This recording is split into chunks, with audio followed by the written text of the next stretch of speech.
Okay. It was quite late last time, but this Yeah, is no, not good. no, now it has been redone. This one. Okay. Yeah.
Good morning, ladies and gentlemen. We would like to welcome you to our final day of this very exciting conference. It was exciting for us, and I hope you find the same. I would just like to make a couple of announcements before. Please, headphones, if you could return them at the end of the conference. And there are still some IDs with our colleagues from the hotel at the entrance. Kindly return the headphones and receive your IDs back. Most of you are departing this afternoon on the flight. You will be probably leaving from the hotel at 1. Kindly contact the hotel regarding those issues.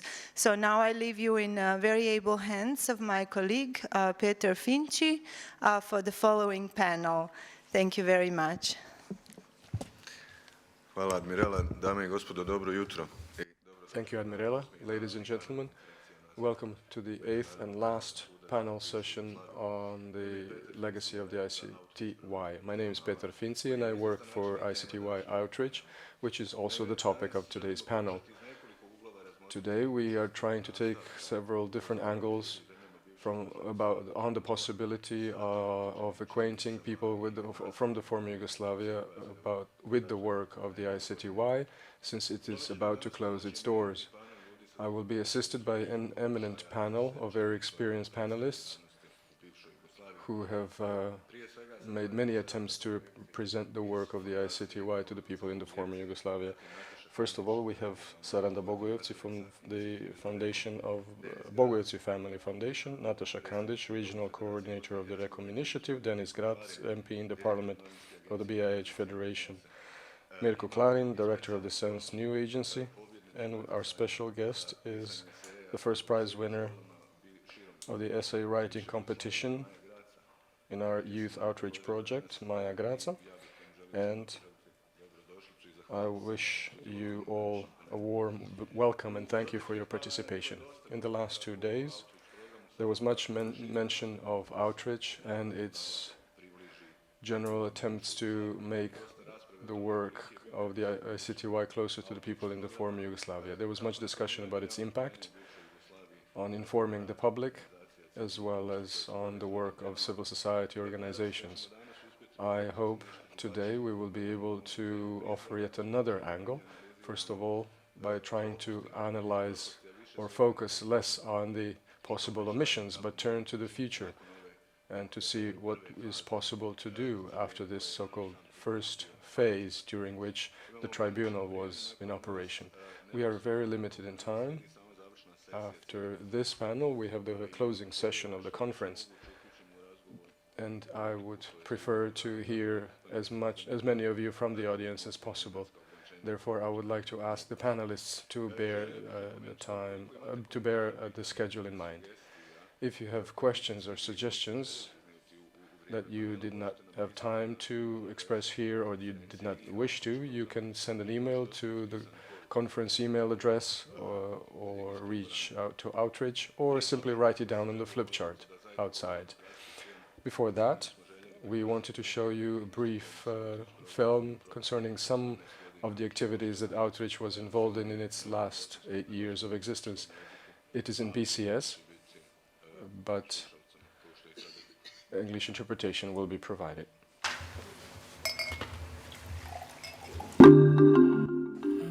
Outreach at the Tribunal.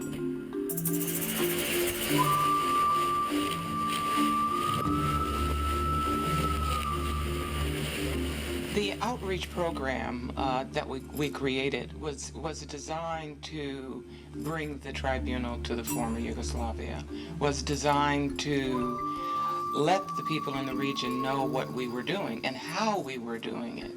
If the decisions were not reached in a fair way, then how could our decisions help to bring about a lasting peace or help to lay the groundwork for some reconciliation?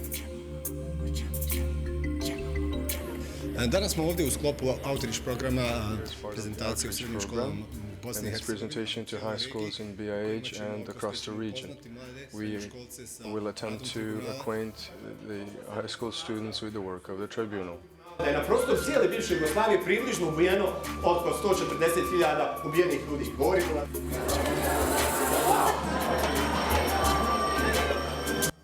Working with local communities.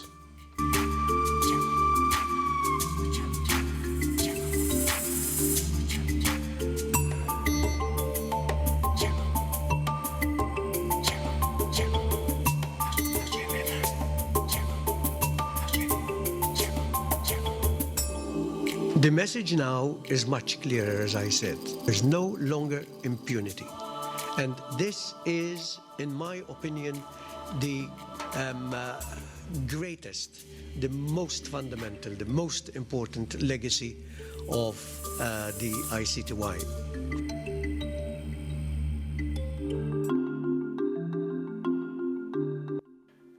OTP Outreach. Ratko Mladic is in the custody of the International Criminal Tribunal from Yugoslavia.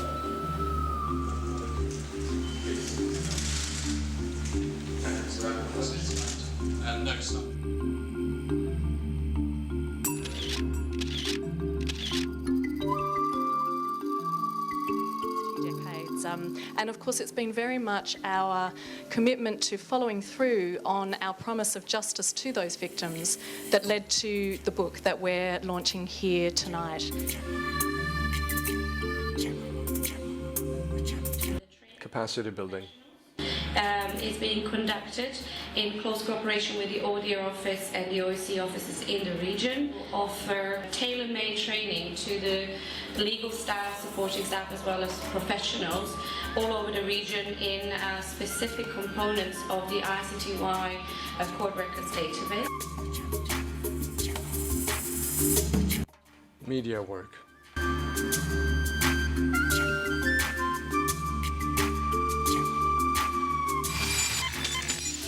Puštanje na slobodu jednog optuženika koji je to zahtevao i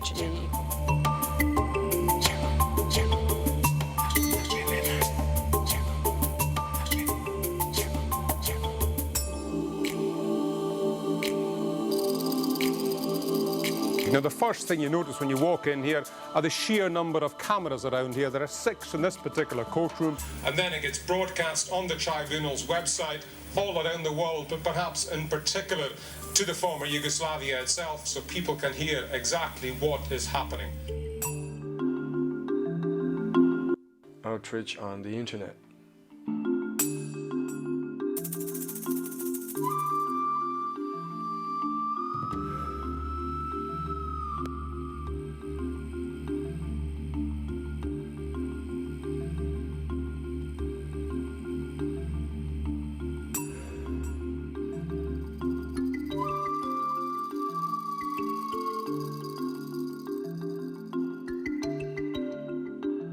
As with all of our outreach activities, the aim of the documentary is to make the ICTY proceedings more accessible, to strengthen that vital link between the tribunal and all who are interested in our work.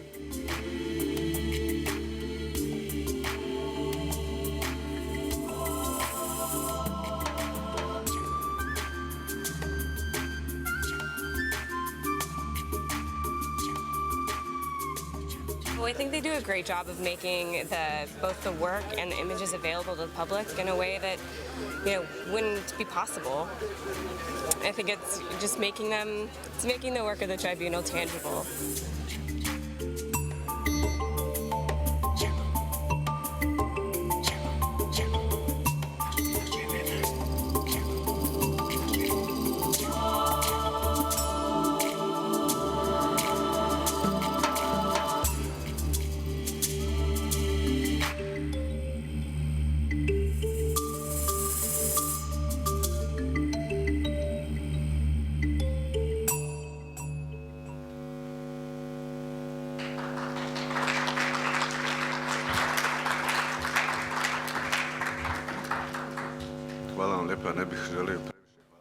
Thank you. I'd rather not praise the movie too much, but I would like to let the documentary speak for itself. Our reach within outreach has increased daily one of the things that we attempted to do through our work and to focus on was the experience of the victims and an attempt to make that experience visible to the public, because it is much easier to accept than, for example, reading individual judgments. That is why it is of exceptional pleasure for me to start this panel with Saranda Bogojevci. You are directly involved in the witness and victim's experience, and you are well familiar with different attempts of how to convey victim experience to the general public in the former Yugoslavia. Could you please address that issue? Hello, everyone. Thank you, Petra. It's an honor to be here at this really important conference. I'll get straight into it, knowing that we have very, very limited time. Just wanted to talk a little bit about sort of my experience and of the reason why I was a witness at ICTY. So in 28th of March 1999, in the town of Podujeva in Kosovo, my family was rounded up by a reserve police unit called the Scorpion, which was the same that took part in the Srebrenica massacre, where I lost 8 members of my family and 7 family friends. I was 13 at that time, and the oldest child was my 14-year-old cousin, and a family friend child who was only 2 years old. I'd spent the whole time during the war in Kosovo in hospital in Pristina, and after the war in September 99, my family and I were medically evacuated to Manchester. So it was just 4 of my cousins and myself who survived, and my father and my uncle who were not with us at the time. When we were asked to testify, we really had different experiences. I must have been around 15 or 16 when I first testified for ICTY for the Milosevic trial. Luckily, we didn't have to travel at that time to the court because we were children, so we were able to give our testimonies at home in Manchester. What was really important for us was the support that we received. We had a child psychiatrist from the UK who actually we'd met straight after the war in Kosovo. And she was part of that process of, first of all, sort of breaking the news of family members that had died that I hadn't seen because of other parts of my family who I knew didn't survive at the scene. So she was part of that process, and a trust was built from us children and of course our fathers. So she was present at the time when we gave our testimonies for the Milosevic trial, which was really important because she was there sort of to guide us into things that we didn't understand because we were so young. So really just taking our time into talking about the experience. And then in 2003, I had just turned 18. We traveled to Belgrade to testify on the first trial for war crimes in Kosovo. It was quite a long process, sort of deciding whether to go. What was also important around this time is the approach that my father and my uncle took when it came to making a decision whether to go or not. So as children, that decision was not made for us. It was discussed between the family, and they took it really seriously. on how we felt about going to Belgrade and testifying. We had looked at the possibility of a video link, which was not accepted. And so our only option was to travel to Belgrade, and we realized how important it was to participate in this trial, regardless of us being quite young, and I'm glad we did. Of course, we had huge support from the Humanitarian Law Center in Belgrade, and Natasha, we have here today, and also just also building that trust with HLC was really important, and the way they approached us and the way they dealt in the support and the advice that we were able to receive from HLC. What I came to realize much later on when it came to the trial, especially in Belgrade, was how important it was for us that we were living in England and the support that we had received from England. It made a huge difference, I think, in our experience compared to witnesses testifying from Kosovo directly, because the support that we had received, a lot of these witnesses and families didn't receive in Kosovo. We had the BBC who followed the family throughout the trial, which I think made a huge difference, and it made the story more interesting internationally. So we had the international media who had followed the trial.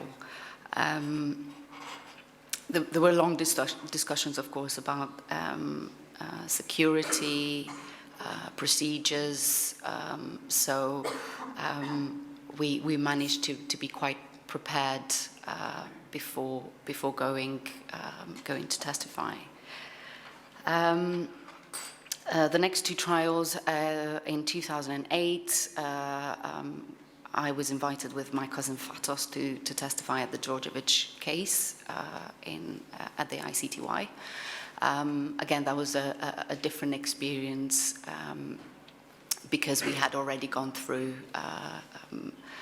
other trials, and again, the support was there, and the sort of preparation before going to trial was there. However, there were some lack of information that we had, but sort of there were minor things.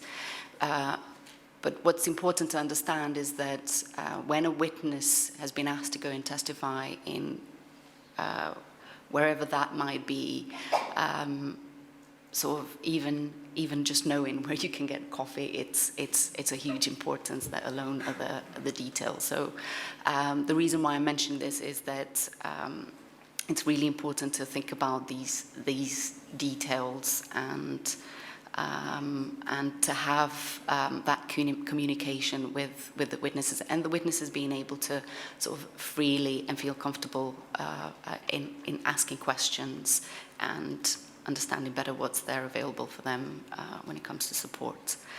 And then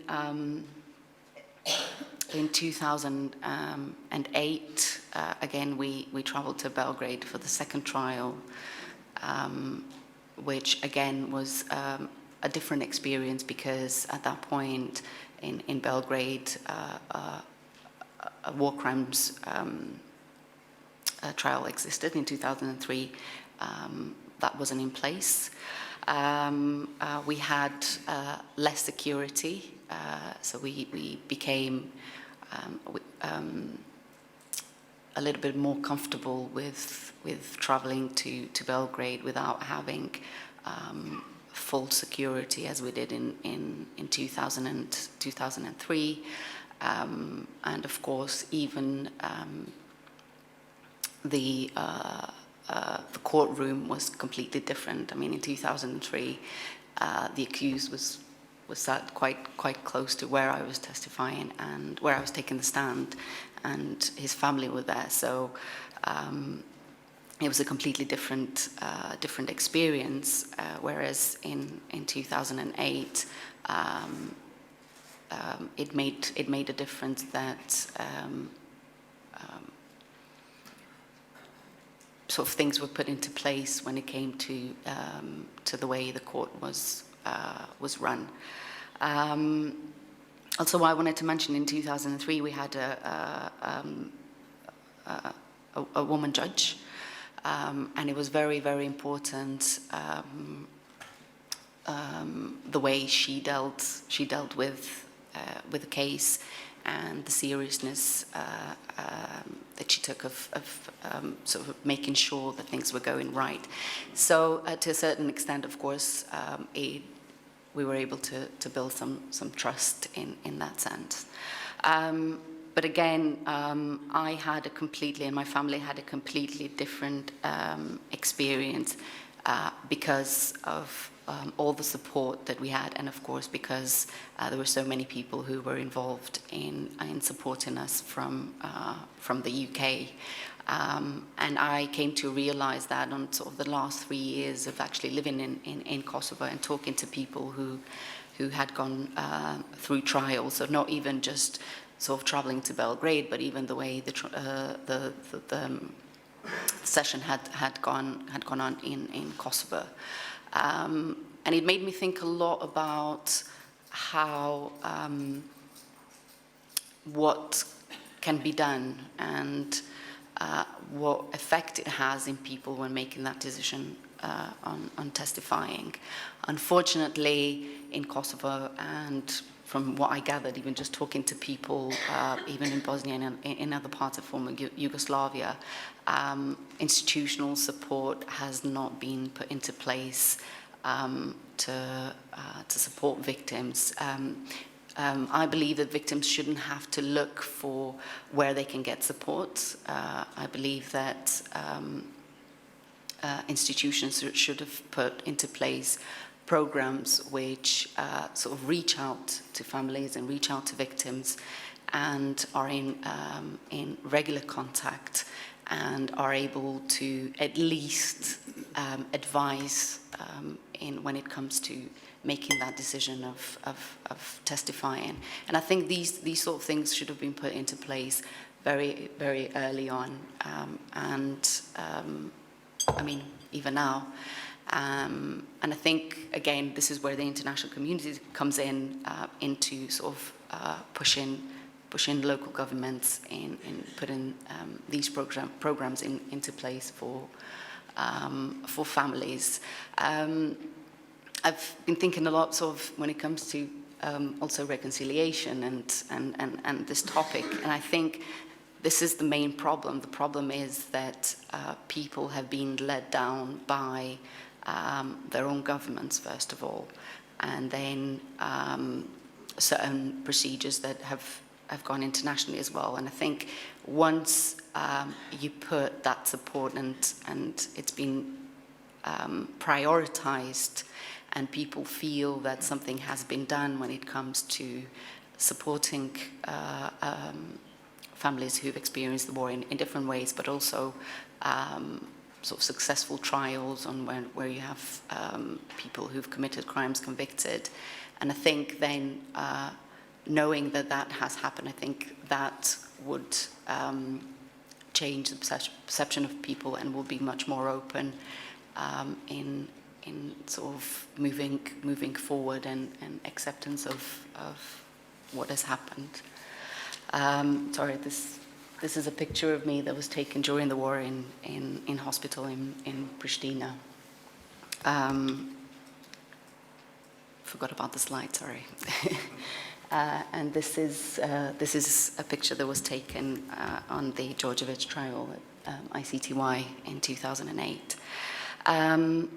Another concern that I wanted to raise, and it's sort of been really important to the family, and they said that it's really important for me to mention in the conference, is material that families have given for evidence for ICTY.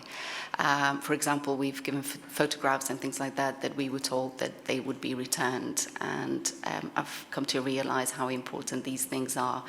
And I understand that, you know, once material is used for evidence, it's impossible to be given back. But I think, again, this communication and giving the right information to families in any procedure, it's really, really crucial because it sort of just prepares you, and it doesn't lead to that disappointment of sort of having that trust and then not understanding things right and sort of being crossed that that, for example, with these sort of materials, then we're told that they've been returned. I mean, I remember also reading when it came to disposal of the clothing for Srebrenica. Again, I think if the families were sort of consulted and informed properly of why that was important, I think it would have made a huge difference. So this is really just something to take it out there and to think about. I want to get into sort of as a family what we've done with our experience and the importance of speaking about the truth and the importance of justice. In 2011, we opened an exhibition in Pristina, which told the family story,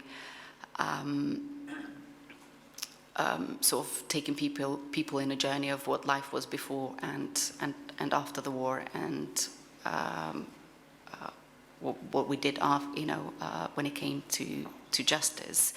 The same exhibition traveled to Tirana and Belgrade, and it was really important because it was sort of a way to really show people what families had gone through experiencing the war. And this is the living room that I used to have in my house. And what was really interesting is wherever we took the exhibition, everyone related to that room, even in Belgrade. And it was really, really important because people came to realize that we were really just same families living, you know, our daily lives. And, you know, this sort of propaganda had been spread out, and just people didn't realize that, you know, we were not that much different from each other. And when we had the exhibition in Belgrade, it was really important to have it in a public space, and that made, I think, a huge difference when it came to visitors. And so this is the hospital room. We talked more of our experience in Pristina. And I wanted to show this. This was taken from a comments book that we left in Belgrade. And I wanted you to read that because I thought that was really important. And this is why it's important to do these sort of projects that, you know, we're able to meet, communicate, and to understand each other and to share experiences, because of course it's really difficult when you experience the war to be acceptant of other people's experiences. And I think you know, what we realized with the exhibition is that, you know, we were able to talk to people, and people were able to learn more, for example, in Belgrade, of what happened in Kosovo. It's not about pointing fingers. It's about talking about the truth, and it's about doing the right things to move forward. I'm not going to. Because I know we have very little time, but I just also wanted to put another concern to do sort of more with the conference, really, that I've noticed in the last few days. I have to say I'm a little bit disappointed that I feel that Kosovo wasn't really represented that much in the conference, and I feel that sort of that side of the voice should have been heard a little bit more. And it really saddens me to see that the EULEX prosecutors didn't make the effort to attend the conference,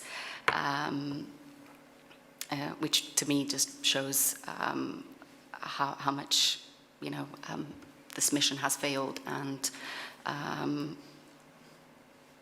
it's really really disappointing and really saddened for me, and I just wanted to put it out there as a concern from my side. Thank you for listening.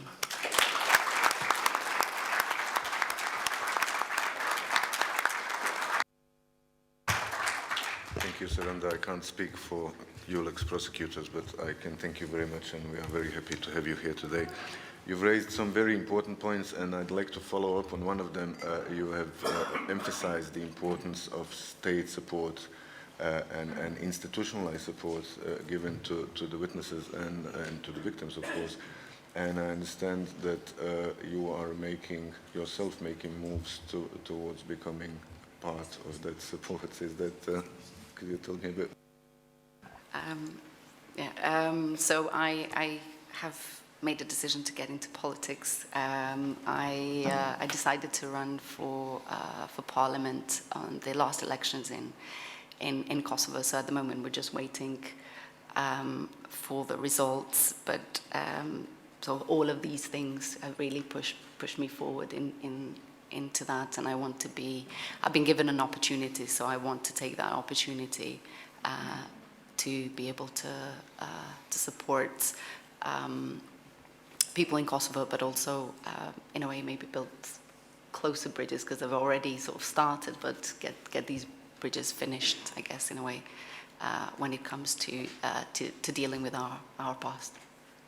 Well, thank you very much for that, because I think that moving things to institutional level is one of the next steps that we need to take with outreach activities. And I hope to pick up on that later, but for now I'm going to switch back to Bosnian.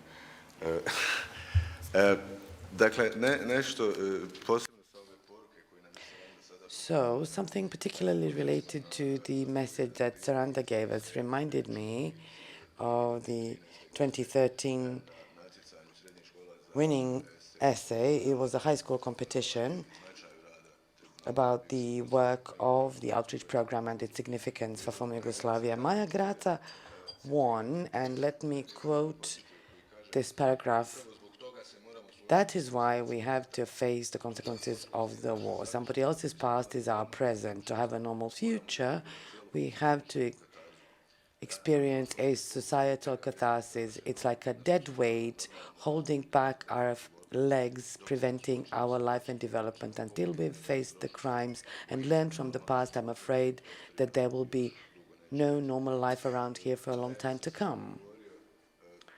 And I asked, how far has normal life progressed around here? It didn't seem to me that you were particularly enthusiastic. Can you tell me more about that? First of all, allow me to thank you for this opportunity to give my opinion on all this. Looking at the current situation in the region, there doesn't seem to be a major change in confronting the past. The role of politicians in this is important, but it seems to be counterproductive, unfortunately. Another problem is the need to find an exclusive position of the victim for all the peoples in the region.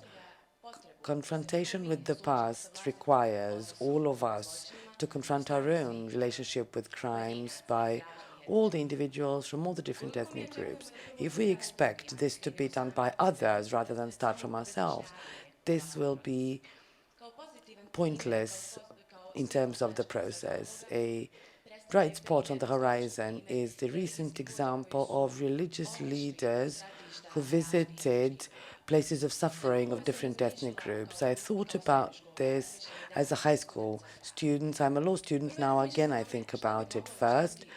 What is it that I could do to help normalize relations in the region? As a future lawyer, I think that there's been a great contribution by ICTY in confrontation with the past, and that's why I think it's necessary for curricula to include jurisprudence and the actual judgments of ICTY. And my personal opinion is also that ICTY, or rather the outreach, should continue after the ICTY has closed down. We need depoliticized, reliable information about the work of such institutions. Thank you very much. Thank you, Maya. An interesting point that particularly that the outreach should outlive ICTY. At this moment, we don't know what the future of outreach is. We don't know how it will or will not continue through the mechanism. We hope it will, but we'll learn more about this in the near future.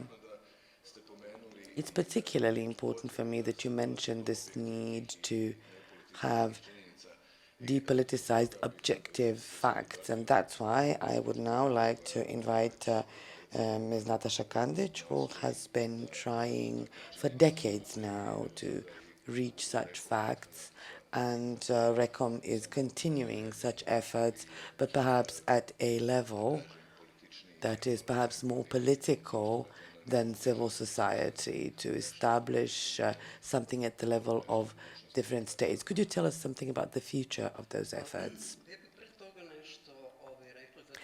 Before that, allow me to say something else. You presented two important questions in this program. What are the local needs, or the needs of the local communities, and who is responsible, or what is the responsibility of the different stakeholders of the political, public, societal life? Because there is this RECOM initiative, this transfer of ICTY's legacy opens a huge question. How do we continue with this transfer after the ICTY has completed its work? When speaking about local communities, we don't have a common concept of a local community, that of victims or that of politicians, or local community of those who would like to build a common position towards legacies, the future, the needs of the new generation. Very often, since the end of the war, the first thing we faced when the trial started was that local communities were, in fact, in opposition. A hero of one local community is a criminal in another local community, and nothing has changed throughout these 20-odd years. Neither the tribunal nor the regional governments nor the civil society managed to change this position. So they didn't bring the different victim communities together around this idea of crime against humanity, genocide, that victims have to have certain priorities. Victims have to have something in common, rather than repeating the same mistake throughout all these years, that we celebrate our own criminals and we criticize ICTY and other countries in the region because trials are not taking place as expected. They're not progressing as expected by certain communities,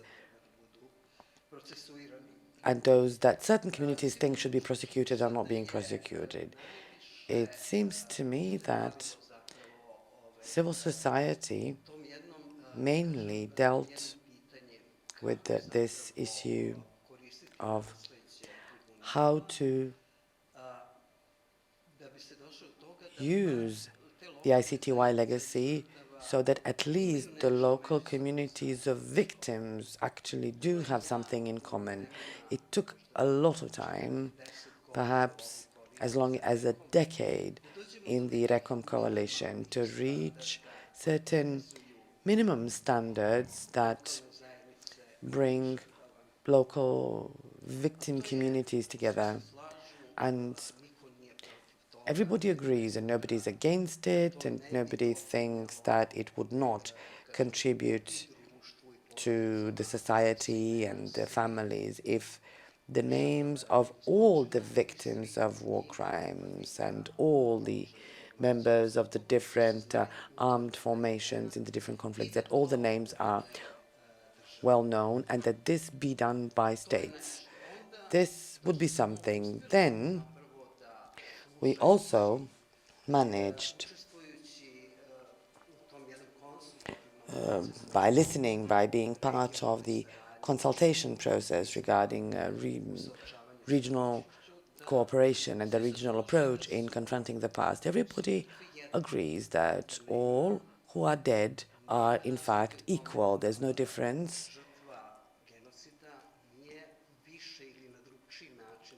A genocide victim is no more or less dead than the victim of a different kind of crime. We agreed. I mean, the participants, first and foremost, the victims and local victim communities.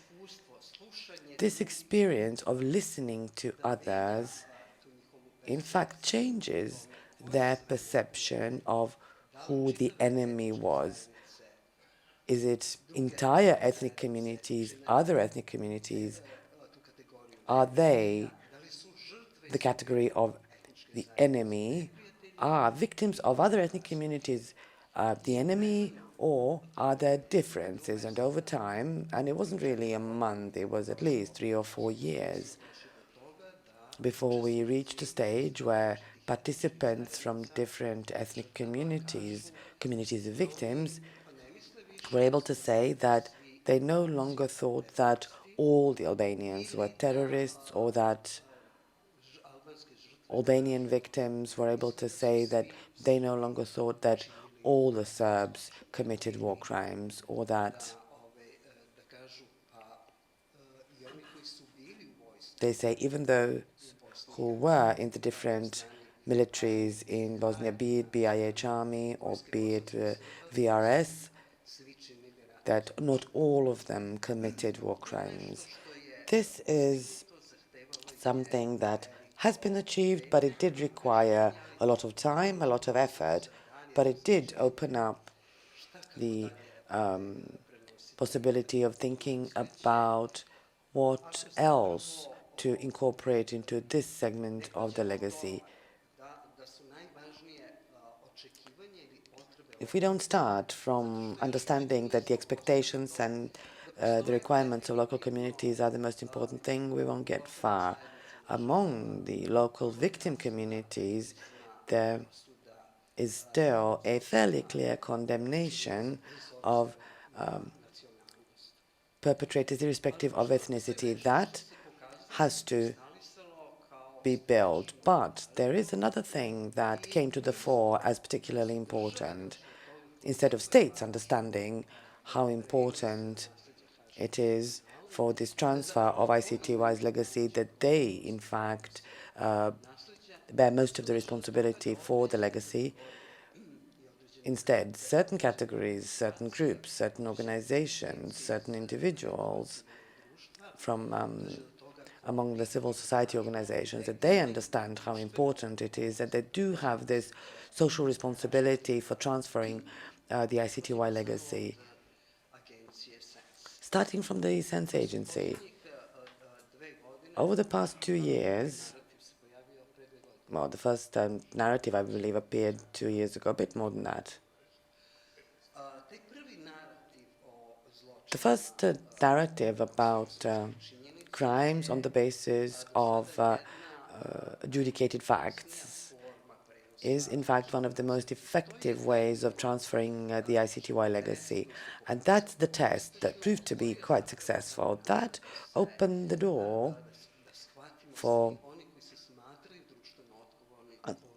all those who consider themselves socially responsible to understand how important it is, and that for the next 100, 150 years, there'll be so many adjudicated facts, but there are few segments of civil society to deal with it. So it is, in fact, a huge space that needs to be filled. But there aren't that many of us in civil society who actually do feel socially responsible. The Humanitarian Law Fund started this legacy transfer process a few years ago by publishing case files about certain crimes, about certain perpetrators, participants in certain operations, certain specific military formations, certain units whose activities generated a huge number of victims, so that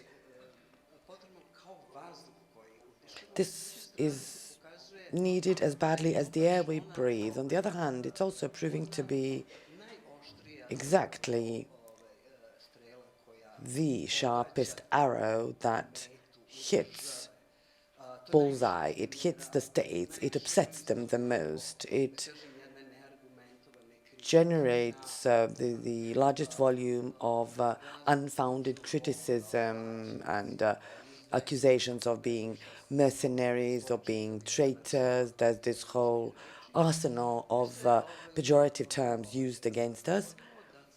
But slowly, it seems to be taking on. They seem to be understanding the substance of the message when this unfounded criticism receives the response it deserves. For example, when the case files appeared about 459th and 37th Mounted Brigade of the Yugoslav Army and the current commander of the General Staff of the Army of the Republic of Serbia, but he used to be the commander of this unit. All the state institutions at the time, from the president down to the smallest municipality, they started defending the army, the head of general staff.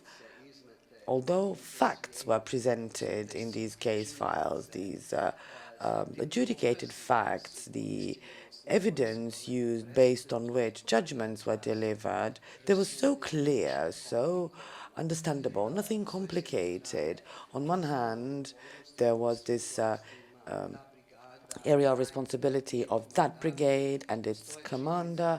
There are facts about more than 500 people being killed, or peasants, that there were members of the Kosovo Liberation Army who were unarmed, who were running before tanks and other military vehicles. So it was all quite clear, but it couldn't convince anyone that they should, in fact, support the case file and the facts in the case file. To simply say, what's a person like that, a commander like that, what's he doing commanding the current Serbian army? There were all kinds of accusations, although mass graves had been discovered where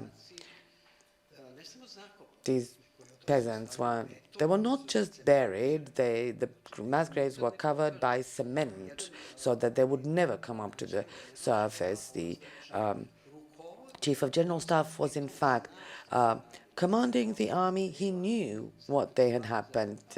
They transferred the bodies, they buried them, and built different buildings above those mass graves. They hid them. They kept silent about it. And after that, he's in fact rewarded in Serbia. We always replied, we always pointed the finger at this mass grave. There were even some trials, penalties, and we always said that the history is not just the past. History reflects our future as well. And the history is a book that is never going to be closed. And in that book, this particular chief of the general staff is going to figure as a criminal. There will be no doubt whatsoever. He bears the command responsibility. He issued direct orders. And we, as a civil society, we will continue to broadcast the facts that have been determined in judicial proceedings. Mind you, we are talking about dead people. Before that, they were peasants. They were sitting in their houses. They were hiding in the woods. So I think that we will represent a certain flame of truth. We wanted to hold him responsible. And this particular general, this particular chief of staff, will remain a criminal forever. Besides that, there are several other projects, several other efforts in that direction. As you all know, education in our countries has nothing to do, and there is no link between the education and the recent past. The schools do not attempt to approach some of the crucial elements from the past in order to build the future. However, one member of the RECOM coalition, and that is Humanitarian Law Center in Kosovo, in the past several years, they have managed to hold lectures in high schools and universities in Kosovo. Those lectures are dedicated to what we have done, what the RECOM coalition has done, what our research has found at the local level. We have taken statements about grave crimes, and contrary to the courts, we also documented evidence about individual crimes that have never been processed or charged, and it is probably also not going to happen. So we managed to investigate in a very detailed manner all those incidents that happened at the local level. So the researchers who are now lecturers, they have access to high schools. They can talk about the results of their own investigations as well as the outcomes of criminal proceedings. So this is literally the first opportunity for the students in Kosovo high schools, Albanian high schools. It is the first opportunity for them to find out that besides Albanian victims, there have been also other victims. And I have to say that the first impressions and the first reactions of those pupils are very good. At the beginning, we thought that they would know everything about what was going on in their local communities. We were quite surprised when we found out that they knew nothing. They only knew that some people from their families were missing. But they knew nothing about what was going on. For instance, we asked them what was going on in Maya. They knew nothing. So, although we are talking about the communities who suffered huge numbers of victims, and yet young people there don't actually know what was going on. So I think that was a great step forward. However, this was only in Kosovo. In no other country did we manage to get Ministry of Education on our side in order to get into the schools, to speak about our research, to show our methodology, and to show just how reliable our methodology is, as well as what was found out in judicial proceedings. So whenever we attempt to speak about it within institutions, we always hear things such as, oh, just look at what's going on in Serbia, just look at the Gotovina judgment, just look at this, look at that. a bad man, an evil man was acquitted. And then we say, yes, it's a judicial decision. Yes, it's a judgment. And this particular judgment, as well as some other judgments, have disappointed many of those who supported the Hague tribunals through the years. However, none of the facts about expulsions, about fires, about the prevention of the return of the expelled people in Croatia, nothing has been overturned in this judgment. There have been no other evidence pointing that these terrible things did not happen. We have other initiatives, and I think that our RECON initiative enables us as a civil society for the first time, unified within the region, to continue our research. We have accumulated evidence on the circumstances of death of 23,000 victims. And I think that our next step is to help the states to establish an interstate regional commission that would concentrate on collection of data and evidence about all crimes and all victims. And then we would also have room for the awareness and knowledge of the perpetrators. On several occasions so far, we managed to get very close to this point. Then there were setbacks. Right now, I again think that this is going to be possible. But when you take into account all the work of the Hague Tribunal, all the facts and data on the victims of war crimes, I think that this commission will have a huge support at the highest level of expertise, and it would be a huge mistake by the leaders of the countries of the Western Balkans to keep silent and speak about victims only when they have political interest in it. And at other times, they behave in an ignorant way. Thank you very much.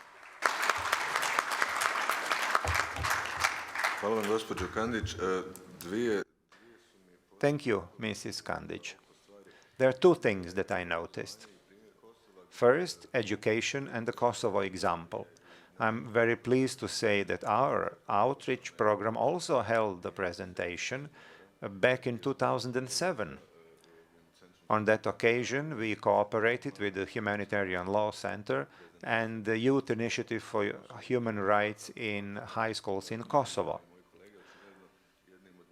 My colleagues and I consider this to be one of the best ways to discuss the legacy of the Hague Tribunal.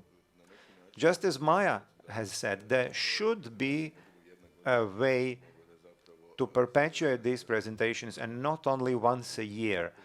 The ICTY legacy should be introduced into the curriculum of the schools in the former Yugoslavia. Now, when we talk about the responsibility of the politicians to communicate the legacy of the Hague Tribunal, I give the word to Mr. Graz. Good morning to everybody.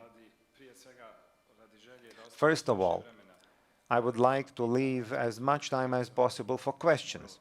So I'm not going to say everything that I think should be said. I'm going to proceed as follows. First of all, I would like to answer your question. There are 4 challenges that the tribunal has encountered when it was established. First, the new practice of the application of the international humanitarian law.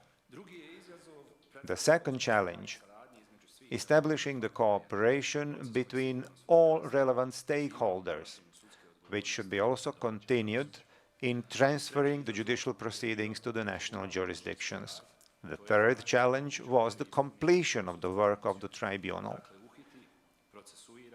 So they had to arrest, charge, and convict those most responsible for the atrocities in the former Yugoslavia.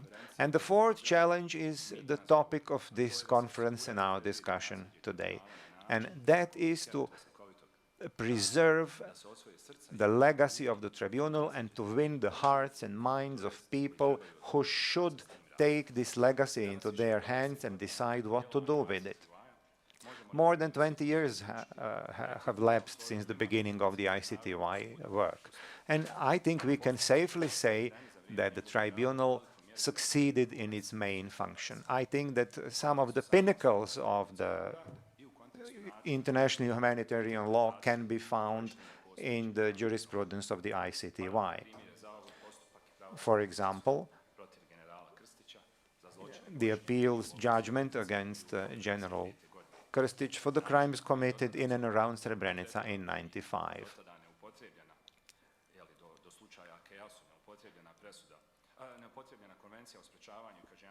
The Convention on Prevention and Punishment of the Crime of Genocide had not been applied before, and this is a revolutionary moment for the tribunal. The new jurisprudence found its application also in many other international and domestic courts.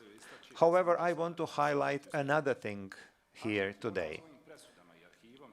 The Hague Tribunal built a huge historical documentation which will enable us to find out the motives and the reasons and the triggers of the wars in the former Yugoslavia. It highlighted the motives of the then regime in Belgrade and to a certain extent in Zagreb as criminal. It also introduced the concept of the joint criminal enterprise. However, it failed in promoting its narrative as a relevant narrative for the academic, political, and cultural space in the countries of the former Yugoslavia. Today, more than ever before, we live in parallel universe of several competing truths. The only common point is that they are all relevant just to their own ethnic group. We don't even have a consensus on some light version of the past events. The truth has been exported outside the Balkans. It exists only outside the Balkans and mostly in the academia. Here in VIII, the justice of the Hague Tribunal is isolated from the public discourse. It's an alien in it, not a part of it. It is used only from time to time when it is important for particular political protagonists to use it. And of course, whenever people from the other side are convicted, that is a victory. But whenever somebody from your own side is convicted, that is a terrible defeat.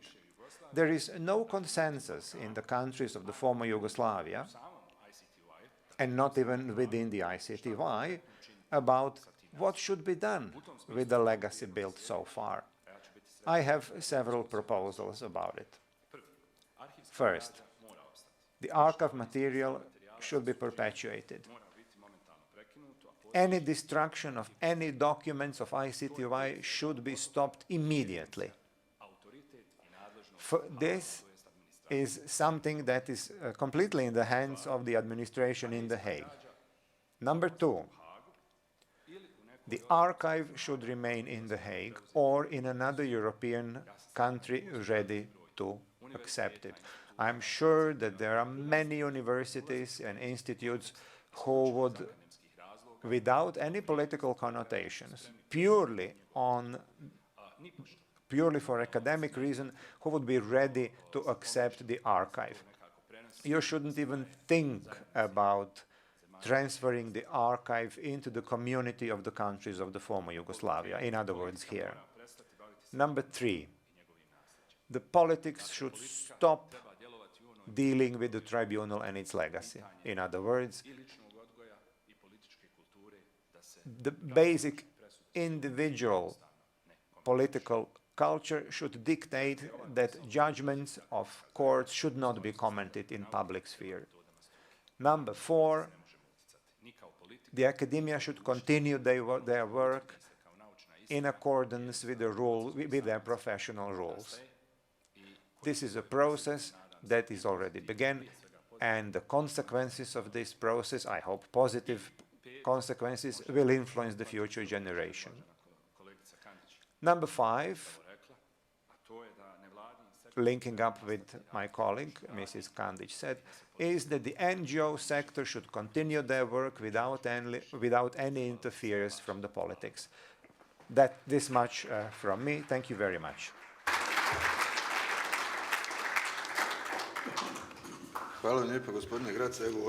Thank you, Mr. Graca.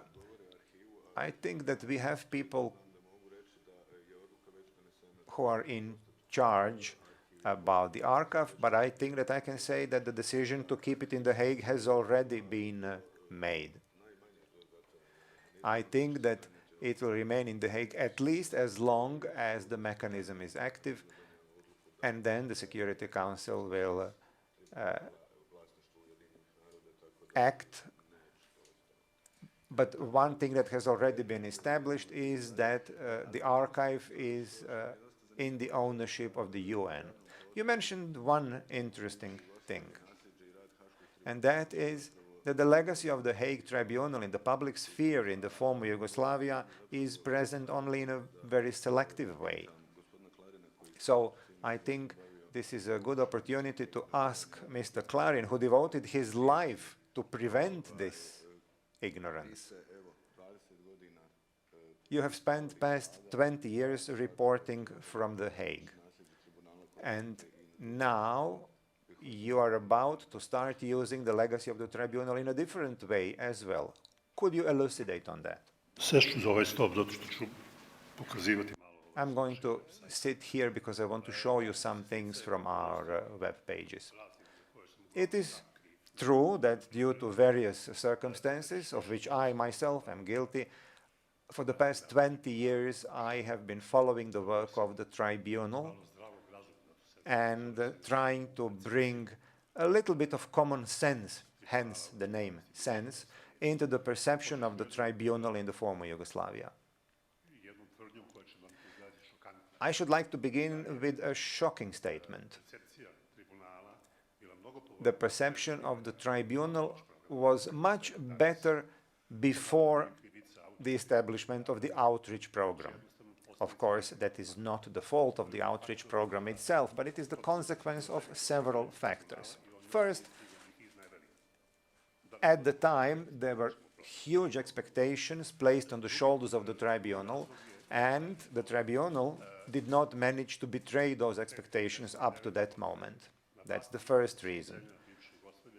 The second reason, in 1999, the power in all the countries of the former Yugoslavia was still held by the protagonists who brought us into the war, people who were still under investigation and who had absolutely no interest whatsoever to support the work of the tribunal.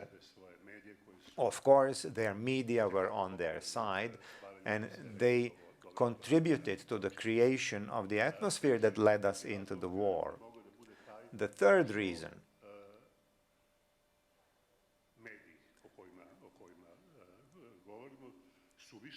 those media that I just mentioned were always devoting much more attention to the trials of their accused and not their victims. For example, the first trial, the Tadic case, I found the reporter of the Crna agency in the courtroom. When that trial was finished, I expected that the Crna reporter would again follow the Celebici case because it was about the Serbian victims. But of course, he wasn't there, which means we are not interested in our victims. We are only interested in our criminals. However, let me skip many, many other things because we should be talking about the future. So in the past 20-odd years, ever since we were established, in order to follow the work of the tribunal, we covered all trials every day, even when we had to cover 6 trials per day. And we published more than 20,000 reports. You can find them all on our website. Then we started to produce television programs, and from March 2000 until today, we produced 722 TV programs. You can also find them all on our website. From the very first broadcast on the 3rd of March, that was Blaschke's judgment, the 3rd of March 2000. We had 7 documentaries, produced 7 documentaries as well, from the Sarajevo Rose to Beyond Reasonable Doubt, the story about Karadzic, about Mladic, despite all, and the documentary on the Krstić trial that is now being shown to many universities as part of the syllabus.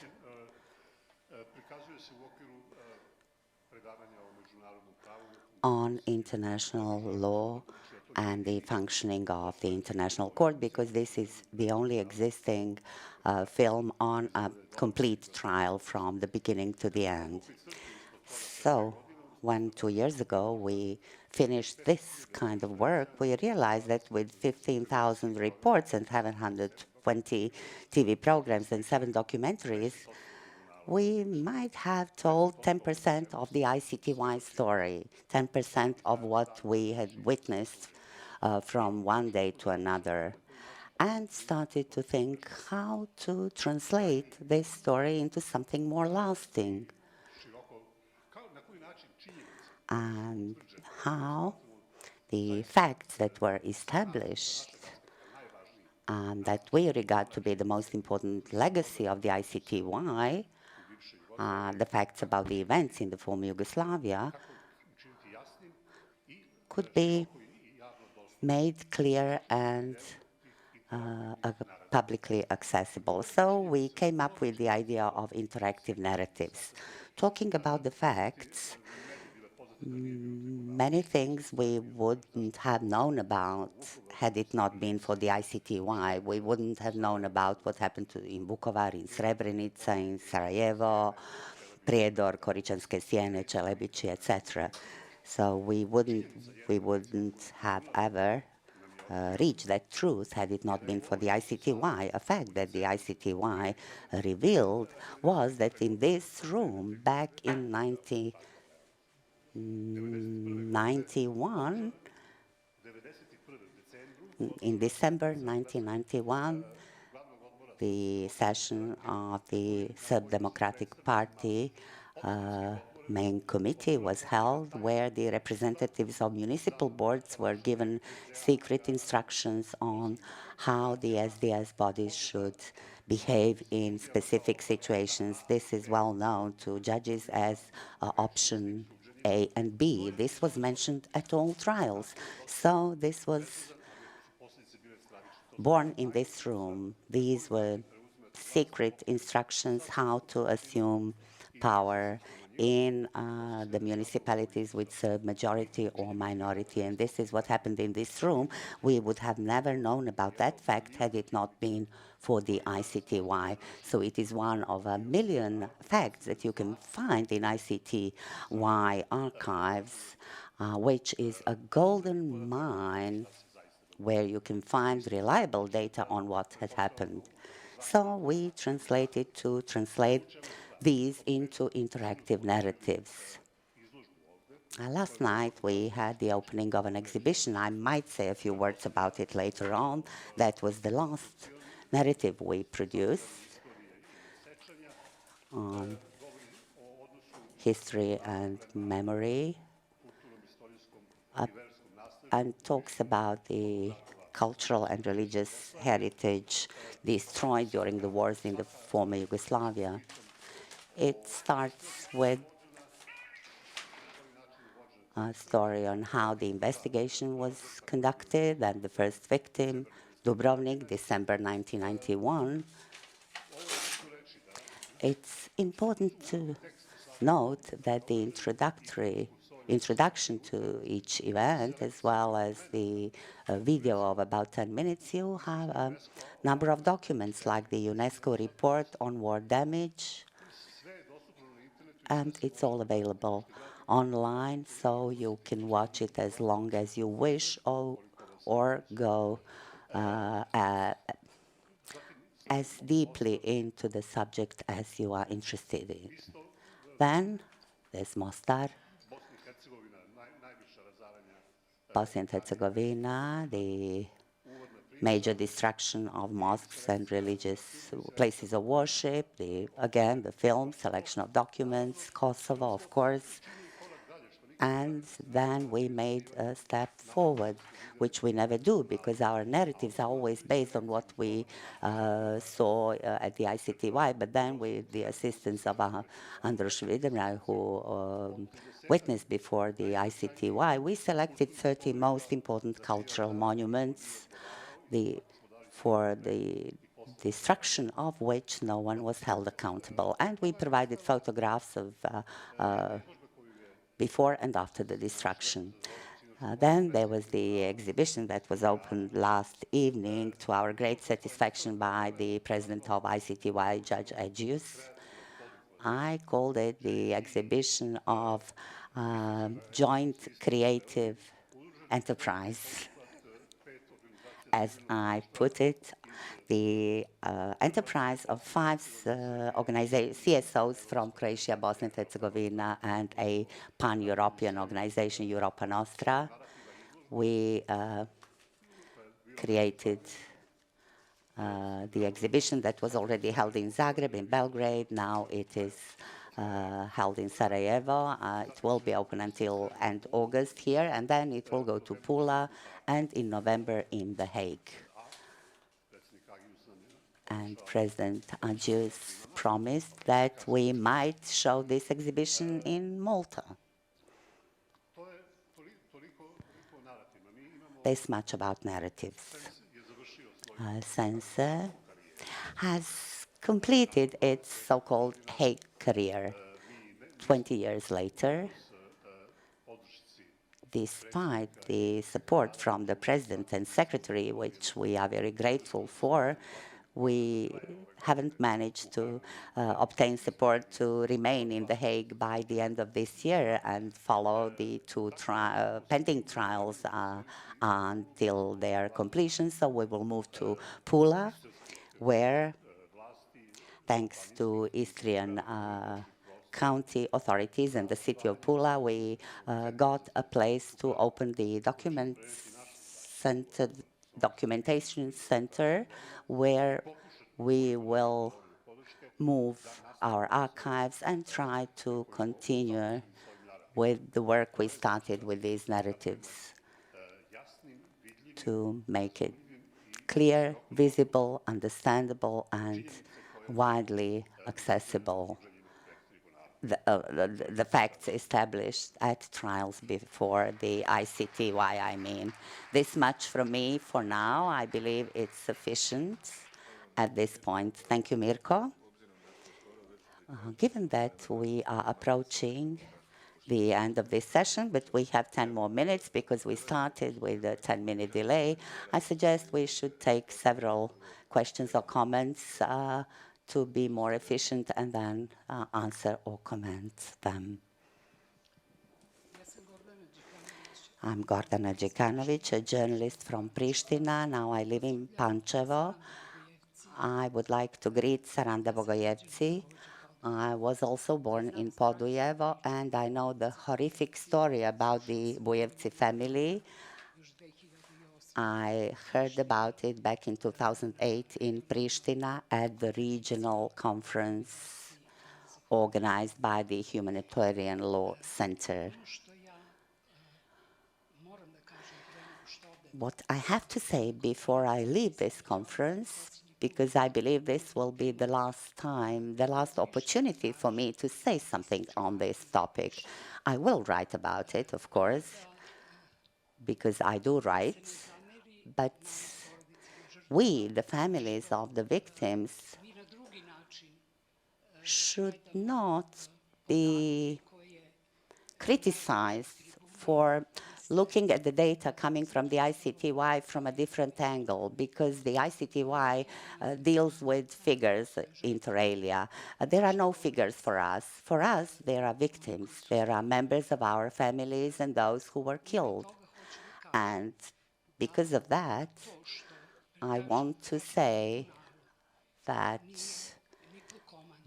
the fact that before the ICTY, no one has been convicted by way of command, responsibility, or otherwise for crimes committed against Serbs and Non Albanians. This cannot erase the fact that such crimes had not been committed. On the contrary, I hope and I want to believe that the Special Court for the NLA crimes will manage to find out about some facts, because we have been talking about these facts and facing these facts that we have been talking about for 20 years, and this is a pathway to a joint life. When it comes to Kosovo and Metohija, or just Kosovo, I call it Kosovo and Metohija because I was born there. It does not exist any longer. The cities are ethnically cleansed. Serbs live only in enclaves, but I still go to Pristina whenever I feel like going there. So my regards to all, to those who have gathered us here, and I hope to see you on another occasion. Thank you. Thank you. We had a question. Good morning. I'm Suljok Metaš. I introduced myself yesterday. I'm the chairman of the Association of Camp Inmates from Herzegovina-Neretva Canton.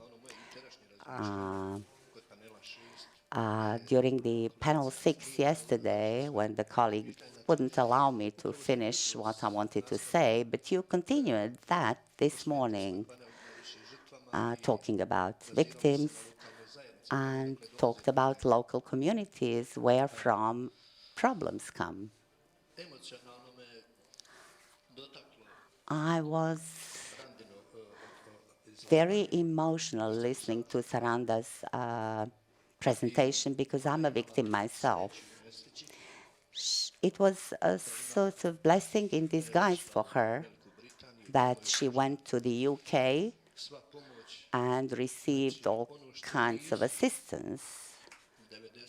So what 99% of victims did not receive, regardless of their ethnicity, she did. So I am a victim. My place, Prozor, was a concentration camp for 1 year. All villages.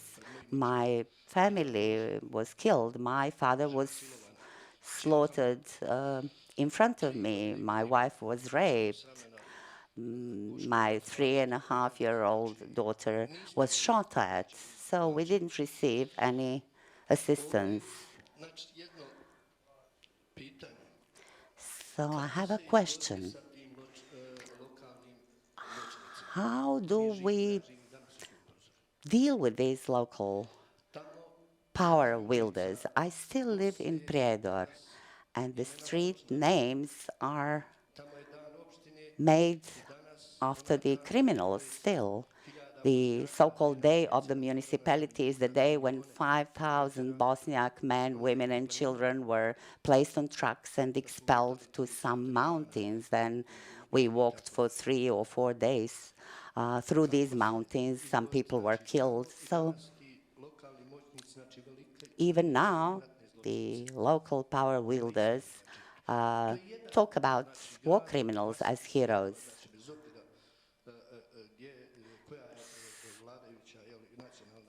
So this is one. Prozor is just one of the places in Bosnia and Herzegovina. So who can prevent these local power wielders, whether ICTY can influence the international community so that all those who glorify war criminals should be published or eliminated from the political life?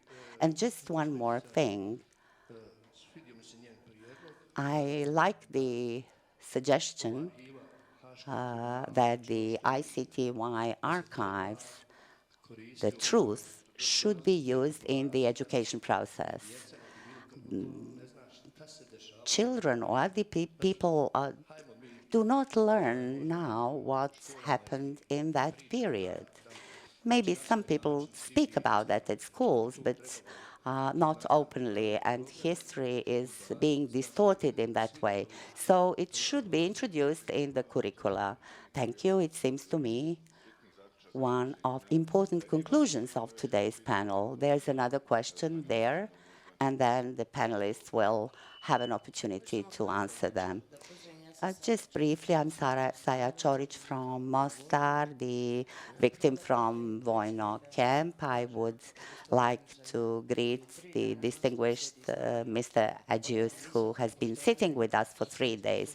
I highly appreciate it because 80% of the victims and representatives of the victim associations have not been here for 3 days. And this is something that makes me admire and respect him very much. Secondly, based on what I heard so far, it would take days to arrive at some appropriate conclusions. But what is the most painful? What is the legacy? What legacy do we get from the ICTY? As Mr. Graz said, I fully agree with him. We may struggle to have the information about the operation of this institution in Bosnia and Herzegovina. The opposite forces were stronger, trying to cover it up because the victims are judged by everyone. They sort of tell us, we've had enough of you. So we know how the ICTY will continue working. Do not transfer the outreach. Keep it there, and you will have support from the victims in Bosnia and Herzegovina and the entire region, so that at least a part of information should reach the young generation, future generations. I wish them the best of luck, and I wish them not to have to live through what we had to. One more comment there, and then we will try to answer. And Vahid Shehic, let me just share with you something that provoked me by Mrs. Kandic. We are talking about the ICTY legacy. This is wrong. It is our legacy that was established by the ICTY through our cases. So it is our legacy. Secondly, something we often hear in Bosnia and Herzegovina from the associations of citizens and politicians that there are 3 truths. It is absolutely impossible. We know that there is only one truth. These are 3 semi-truths. And these semi-truths can just mislead us. And I would also like to emphasize, and I will close here, for me, the ICTY is something special, something very important. They have preserved our legacy from destruction that is being done in Bosnia and Herzegovina. So they created the assumptions that we can discuss this topic here today. Maybe if all those who were in power back in the 90s were in power, we wouldn't be able to discuss these topics. This much from me. Thank you very much. Dennis, I think this is a question for you. I just briefly wanted to say what the gentleman said about the local strongmen and what could be specifically done. I, as a politically active person, I don't have a formula how to resolve the question, which unfortunately in several regions, in a large number of towns, we see people who are still walking around freely drinking coffee, people responsible for committing crimes. They are even in a position to look at their victims in the eye and mock them. What I perceive as appearing, the more and more I am faced with this damnation of living the past in the states of the former Yugoslavia is that we, each one of us, has to give a contribution for the atmosphere to be created in which it is absolutely unacceptable for us to tolerate our own criminals in our own environment. I think that's the only effective way. At this time, specifically in your case, we will not be able to. I guess the place where you come from, the structure of power is such that these local strongmen are tolerated. The only way to fight against that is for us not to tolerate our own criminals. Unfortunately, they are present, and on all three sides, these people are walking around freely, and I think the politics has to declare itself clearly and say, we are not going to refrain from mentioning with equal compassion and horror the crimes in Foča as we discuss the crimes in Kazani. I think that that is the only ethical and political correct approach for us to start resolving these matters. Otherwise, you transfer responsibility to their field, and you bring them to a situation that you cannot reproach them from a moral position and say, why don't you lock up your own, your criminals, when our own ones are not touched. Dennis, thank you very much. I'm sorry to say that our time is up. I would just like to thank you so much for turning up in such a large number to the third day of our conference. I'm sure there are still plenty of topics left about the legacy, but perhaps during the coffee break we can discuss these things. In future, please contact the Hague Tribunal's outreach program if you have any ideas, suggestions, and I hope that we will continue this dialogue in the future. Thank you to our panelists, and thank you all for coming. Thank you very much for this very interesting panel. Would you kindly return to the room at 11 o'clock, so we will have our closing session and the closing address. Thank you very much.